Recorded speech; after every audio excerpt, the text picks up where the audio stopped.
Assalamualaikum warahmatullahi wabarakatuh. Baik, pada video pembelajaran kali ini kita akan membahas mengenai struktur organisasi. Bab 4.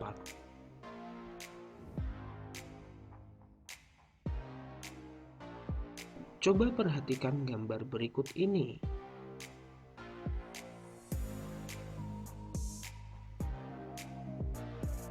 Pada gambar tersebut kita dapat melihat berbagai jabatan yang ada di dalam suatu struktur organisasi, baik itu ketua, wakil ketua, bendahara, sekretaris, maupun penasihat.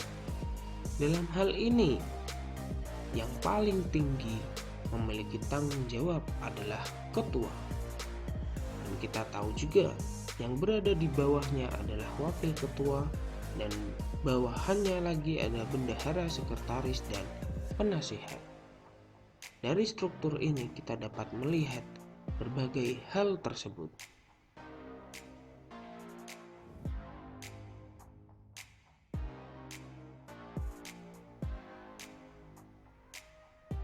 Berikut ini adalah pengertian struktur organisasi menurut pendapat beberapa para ahli.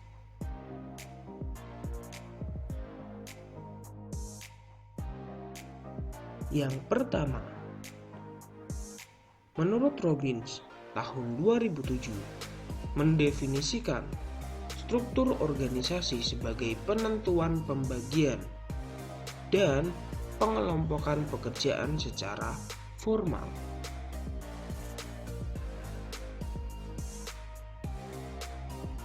Yang kedua, menurut Ivan Šević tahun 2008 mendefinisikan struktur organisasi sebagai proses penentuan keputusan untuk memilih alternatif kerangka kerja jabatan, proyek pekerjaan, dan departemen. Dengan demikian, keputusan atau tindakan-tindakan yang dipilih ini akan menghasilkan suatu struktur organisasi.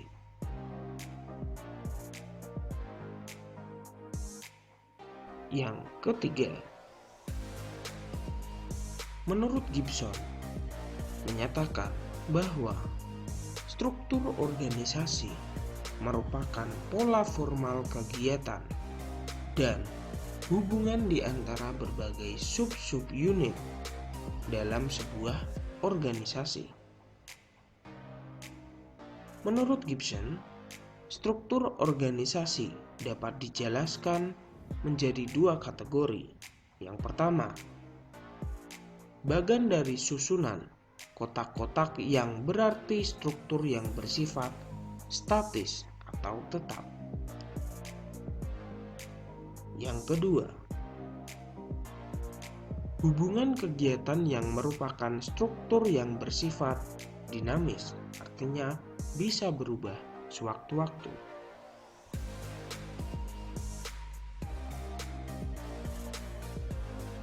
Yang keempat,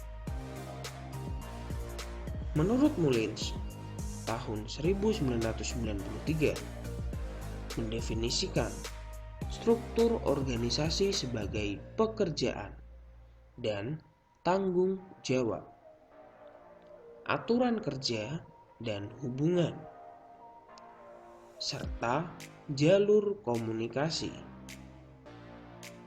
Menurut Mullins, pembentukan struktur organisasi dapat membagi pekerjaan antar anggota organisasi dan mengkoordinasikan aktivitas-aktivitas yang dilakukan sehingga semua anggota organisasi dapat diarahkan untuk mencapai tujuan organisasi.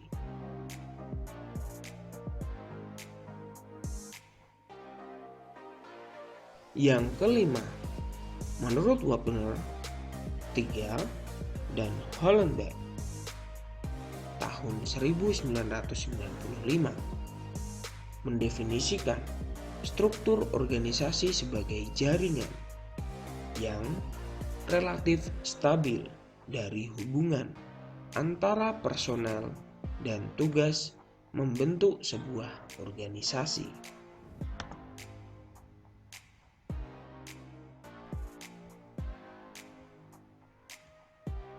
Jadi, pembagian kerja dalam organisasi kantor dapat dirinci dalam sebuah struktur organisasi atau istilah lainnya desain organisasi.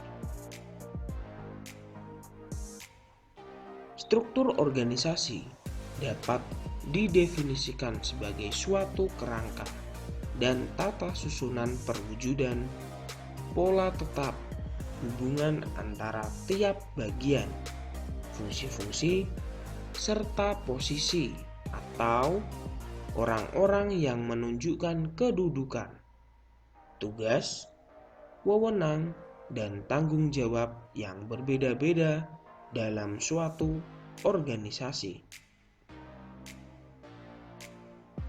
Selain menjelaskan pembagian tugas dan wewenang setiap pegawai, struktur organisasi juga bertujuan agar tanggung jawab dan wewenang tersebut dapat berjalan dengan baik tanpa adanya tumpang tindih.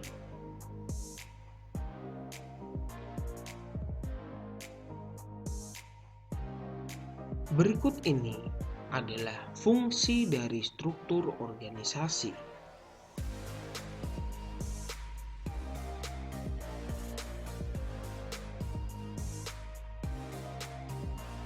Fungsi yang pertama adalah menjelaskan kedudukan seseorang dalam struktur organisasi sehingga mudah melakukan koordinasi di setiap bagian dan fungsi orang yang dipercayakan dalam suatu organisasi.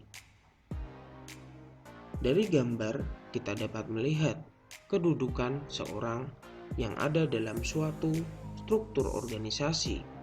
Di situ kalian bisa melihat ada ketua, wakil ketua, bendahara, sekretaris, dan penasehat, di mana mereka memiliki kedudukannya masing-masing.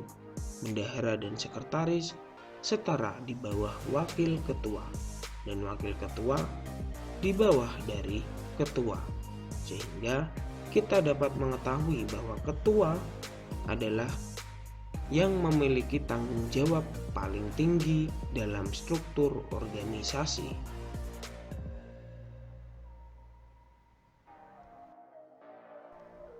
Fungsi yang kedua, menguraikan pembagian kerja sehingga memudahkan pimpinan untuk melakukan monitoring dan pengendalian.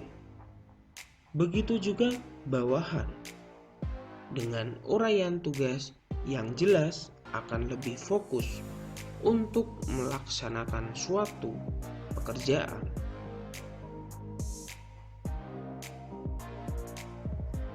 Fungsi yang ketiga, menunjukkan hubungan antar bagian atau posisi dalam melaksanakan tugas dan tanggung jawab. Kalian bisa melihat antara garis penghubung antara satu personil dengan personil yang lainnya. Itu menunjukkan bahwa ada hubungan antar setiap bagian.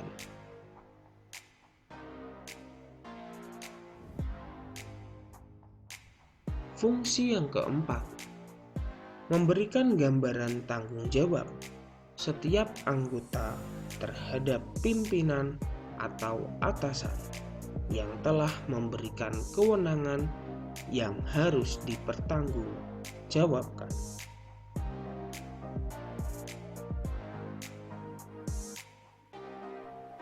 Nah, itulah beberapa fungsi dari struktur organisasi. Dari hanya gambar struktur organisasi, kita dapat melihat fungsi-fungsinya secara langsung dari ketua, wakil ketua, bendahara, sekretaris, dan penasehat. Karena adanya struktur ini, kita dapat melihat seberapa besar tanggung jawab yang diemban dari setiap personil administrasi.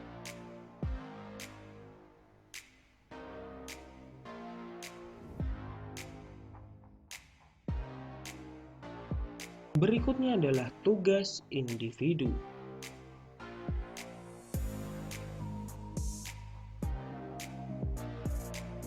Tugas pada video kali ini adalah membuat video presentasi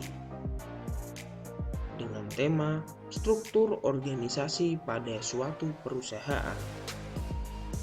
Kalian bisa mensurvei sebuah perusahaan yang berada di lingkungan sekitar rumah kalian.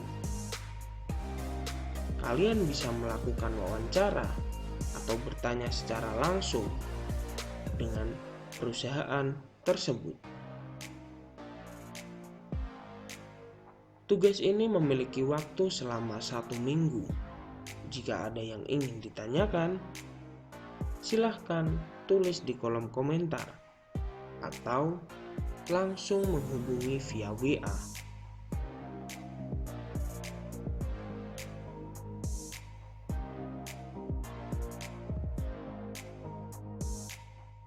Sekian video pembelajaran kali ini.